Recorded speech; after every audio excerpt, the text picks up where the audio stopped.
Olá, muito boa noite. Hoje é uma terça-feira, na verdade a última terça-feira de junho, dia 30. Nós estamos, mais uma vez, tendo a oportunidade de compartilhar um trecho da palavra do Senhor com os queridos e amados. Peço que você abra sua Bíblia no Salmo 51 e acompanhe-me na exposição do versículo de número 1 ao versículo de número 12. Eu não farei a leitura por uma questão de economia de tempo que nós temos que fazer aqui. Mas você tendo a sua Bíblia, por favor, acompanhe-me na exposição. Bem, nós temos na Bíblia 5 salmos chamados penitenciais. Este é o quarto deles. O 6, o 37, o 38, o 51 e o 143. Este é o quarto deles e é também o mais profundo deles todos. Nós podemos destacar aqui pelo menos 3 situações vivenciadas pelo coração de Davi nas palavras deste salmo. Primeiro, as profundezas da experiência individual dele, Davi, como ele se via, se sentia, se percebia. Segundo, o senso do pecado que ele percebeu ter, possuir, vivenciar. E terceiro, o pedido de perdão.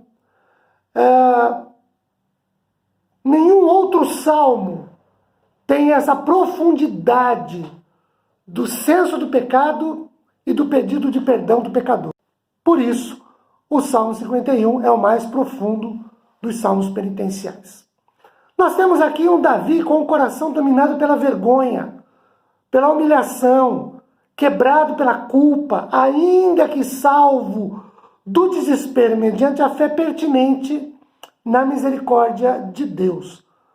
Vejam, este Salmo de número 51, ele é consequência do que aconteceu com Davi no encontro com o profeta Natan, que era seu sobrinho, lá em 2 Samuel 12, de 1 a 13. O que aconteceu para chegarmos a este Salmo 51? Num dia em que os reis tinham o hábito de sair para as guerras, Davi não saiu. Davi ficou em casa.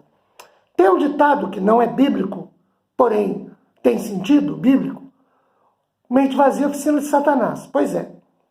O glorioso rei Davi não saiu para a guerra, mas saiu para passear no seu palácio. E lá pelas tantas, numa das sacadas do palácio, ele percebeu uma mulher muito bonita, muito formosa, que se banhava numa casa próxima ao palácio.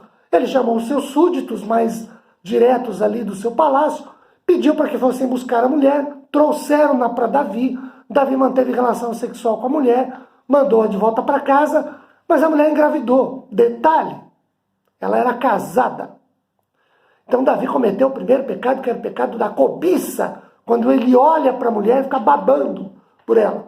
Segundo, o pecado da traição, do adultério, porque ela era casada. Bem, o que Davi faz? Manda chamar o marido dela, o nome dela é Batseba, manda chamar o marido dela, Urias, para que ele viesse. E Davi fez ali uma de migué, como a gente costuma dizer, né? Uma de sonso. Perguntou para Urias como é que iam as coisas da batalha, como é que iam o exército ali na guerra, como é que ia o general do exército, Joabe.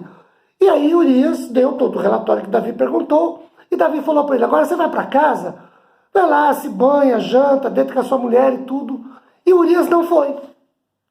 E Davi, sem saber que ele não tinha ido, mandou um presente para Urias. O presente chegou na casa de Urias, mas Urias nunca chegou na casa dele. Urias dormiu na porta do palácio. Isso foi informado para Davi. No segundo dia, Davi chamou de novo Urias para o seu palácio, embebedou Urias, porque a intenção de Davi era a seguinte: Urias vai para casa, se deita com a mulher está grávida, até agora só eu estou sabendo, mas ele se deita com a mulher. Para todos os efeitos, quando ele for para a guerra e disserem que a mulher está grávida, vão dizer: não, mas Urias esteve aqui, né, teve relação com ela e engravidou. Davi iria esconder o seu pecado. Mas Urias não fez isso no segundo dia. Ele de novo dormiu na porta do palácio. Davi, cheio de cólera por isso, mandou pelo próprio Urias uma carta para o general do exército, Joabe, dizendo: Joabe, coloca Urias aonde você sabe que é o ponto mais forte do inimigo e que tem a possibilidade dele morrer. Urias não sabia do que estava levando. O glorioso Joabe era um oficial do exército, obedeceu a ordem. Colocou Urias no campo, na frente da batalha, naquele local que era o mais forte do inimigo e que muito provavelmente alguns israelitas morreriam. De fato, ele morreu. Bom, aí o que fez Davi, sabendo da morte de Urias, trouxe Batseba para dentro de sua casa. E aí ele cometeu um outro pecado, o pecado de um assassinato, que não foi direto, mas foi indireto. Então, o profeta Natan recebe uma palavra de Deus e procura Davi para dizer o seguinte: Davi, o rei, é o seguinte, tinha um camarada muito rico, com muitas ovelhas, e vizinho dele tinha um camarada muito pobre, que tinha uma ovelhinha só, e ele criou essa ovelhinha como se fosse sua filha. Deu de mamar para a ovelhinha, colocou no colo, eu só tinha essa ovelhinha, ela foi criada dentro da casa dele. Um dia, esse senhor muito rico recebeu a visita de um amigo, e para não matar uma das suas ovelhas, ele foi lá e pegou a ovelha, a única ovelha daquele vizinho, matou-a para fazer um churrasco para o seu amigo. Davi ficou encolerizado, ficou cheio de ira. Ele falou: esse cara tem que morrer. Aí o Natan fala para ele: você é esse homem. Você poderia, como rei, ter qualquer mulher do reino. Você foi falar com a mulher, você foi pegar a mulher de Urias, que era casada, você adulterou. E ainda para piorar, você colocou Urias numa situação que você sabia que ele morreria para você ficar livre. Então essas situações levaram Davi a falar palavras aqui do Salmo 51, a Davi se arrepender, confessar o seu pecado a Deus, e é disso que nós vamos trabalhar um pouquinho mais biblicamente nesta hora. Para facilitar, 3 divisões. Primeiro, olhe para os versículos 1 e 2 do Salmo 51. Nós temos aqui o que nós podemos chamar de um grito por misericórdia, quando nós lemos o que Davi escreve assim, compadece de mim, ó Deus. Davi nem pede inocência, porque ele sabia que era pecador, e nem lança a culpa sobre uma outra pessoa ou sobre uma circunstância. Ele sabe que errou. Ele diz: pequei contra ti. De acordo com essa misericórdia, Davi pede que a sua transgressão saia apagada, a sua iniquidade seja lavada, e o que acontece depois. Segundo, olhe para os versículos 3, 4, 5 e 6. Nós temos o que podemos chamar de uma confissão de pecado. Quando nós lemos o seguinte, Davi escrevendo: pois eu conheço as minhas transgressões, pequei contra ti. Aqui, Davi enfatiza o fato de que ele sabe e ele está constantemente cônscio de que é um pecador, de que cometeu um pecado. Ele reconhece o pecado e ele sabe o que cometeu. Ele pecou contra Deus e pecou contra o ser humano também. Eu não consigo ver Davi, quando ele pede para Deus se compadecer e quando ele diz: eu conheço as minhas transgressões, como alguém que não grita, que não entra num profundo estado de desespero, de alma, de amargura, de tristeza, pela meleca que ele cometeu, pela meleca que ele fez. Davi estragou tudo, pisou na bola, como a gente costuma dizer. Mas aí, quando nós olhamos para os versículos 7 a 12, nós temos o que nós podemos chamar de um pedido de purificação. Quando lemos assim: purifica-me, lava-me. Os verbos aqui são extremamente significativos na transmissão do pedido. O salmista começa versos 7, 8 e 9, pedindo purificação externa. Purificar com isopo e lavar estão relacionados com o ritual de purificação, com o pedido de um coração regenerado. Bom, Davi errou, foi confrontado pelo seu erro. Davi pecou, foi confrontado pelo seu pecado, reconheceu-se pecador, confessou-se pecador e foi perdoado. O que é que a gente pode extrair de um pouco mais de lições a esse respeito? Primeiro, de acordo com Mateus capítulo 12, versículo 31 e 33. Marcos 3, 28 a 30. Lucas 12, de 8 a 10. Com exceção do pecado da blasfêmia contra o Espírito Santo, que é atribuir ao diabo aquilo que é obra de Deus. Então, com exceção desse pecado, todos os outros e quaisquer pecados têm perdão divino.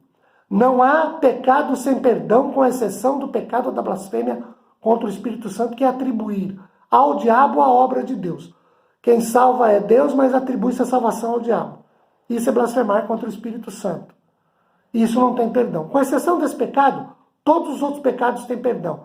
Davi cometeu o pecado de cobiça, Deus perdoou, ele reconheceu o pecador, confessou-se pecador, Deus perdoou. Davi cometeu o pecado de adultério, reconheceu o seu pecado, confessou o seu pecado, Deus perdoou. Davi cometeu o pecado de assassinato, reconheceu o seu erro, confessou o seu pecado, Deus perdoou. Agora vejam, o perdão de Deus não tira as consequências. No caso do adultério, a criança morreu. No caso do assassinato, o povo sofreu uma praga e Davi perdeu vários e vários súditos. Deus perdoa o pecado, mas não tira a iniquidade. Segunda lição. Para que o pecador receba o perdão divino sobre o seu pecado, pelo menos 2 posicionamentos lhe são exigidos. Olhem para os versículos 2 a 5. O primeiro é que esse pecador se reconheça pecador, se admita pecador. Segundo, olhem para os versículos 1 e 2. Que esse pecador, que se admitiu pecador, que se reconheceu pecador, confesse a Deus o seu pecado. Quando nós lemos 1 João capítulo 1, versículo 9, que diz lá na carta de João, se confessarmos os nossos pecados, a ideia ali no original é que a gente tem que confessar o pecado dando nome ao pecado. Que pecado é que eu estou confessando? O que eu fiz de errado? Eu falei, eu agi, eu pensei, eu desejei, eu cobicei. Pecado tem nome. A gente precisa dar nome aos bois, no caso, dar nome aos pecados. Eu espero que você se lembre de que não há erro que não seja perdoado, que não seja pecado que não seja perdoado, desde que a gente se reconheça como alguém que tenha cometido erro, que tenha cometido pecado, confesse o pecado, Deus, sinceramente, Deus é fiel para nos perdoar. Fique na paz do Senhor, Deus te abençoe. Espero voltar a vê-lo na próxima quinta-feira. Um beijo no seu coração. Tchau, gente.